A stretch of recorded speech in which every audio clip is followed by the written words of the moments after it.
বর্তমানে জ্বালানি তেলের কোন রকমের সংকটের আশঙ্কা নেই জানিয়ে দিয়েছে রাজধানী আগরতলার পেট্রোল পাম্প কর্তৃপক্ষ। তবে বলে রাখে যে ধর্মনগরের ট্যাঙ্ক চালকদের চলমান ধর্মঘটের পরিপ্রেক্ষিতে রাজ্য জুড়ে জ্বালানি তেলের সরবরাহে প্রভাব পড়বে কিনা তা নিয়ে যেমন জল্পনা তৈরি হয়েছিল, অন্যদিকে ভুল বার্তাও ছড়িয়েছিল যে হয়তো বা সেক্ষেত্রে তেলের সংকট দেখা দিতে পারে। কিন্তু আপাতত রাজধানী আগরতলার পেট্রোল পাম্প কর্তৃপক্ষ সেই জল্পনা কিন্তু উড়িয়ে দিয়েছে।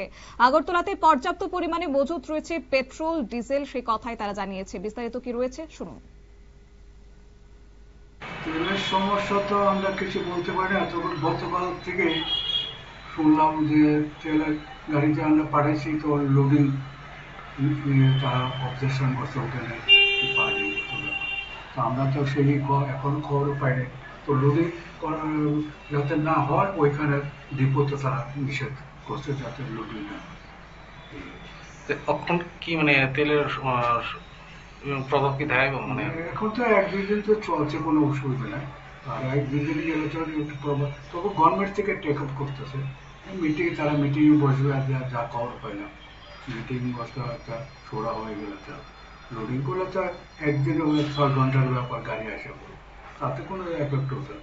বিকাল 5টার সময় লোড হলো, 12টার মধ্যে গাড়ি ঢুকে যাবে, এরকম কোনো এখন মানে এখন পর্যন্ত আমার মতো প্রভাব পড়ছে না।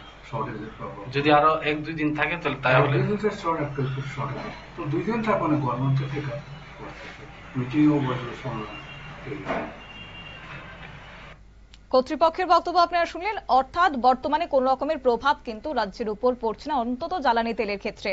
আপাতত সরবরাহ স্বাভাবিক রয়েছে, পরবর্তী কয়েকদিনের জন্য পর্যাপ্ত জ্বালানি মজুদ আছে। তাই সাধারণ জনগণ যেন আতঙ্কিত না হয়ে স্বাভাবিকভাবে জ্বালানি সংগ্রহ করেন, সে নিয়ে তারা আহ্বান জানিয়েছেন। অন্যদিকে ধর্মনগরের ট্যাঙ্কে চালকদের ধর্মঘটের সমাধান আপাতত প্রশাসনিক স্তরে আলোচনা চলছে বলে জানা গেছে।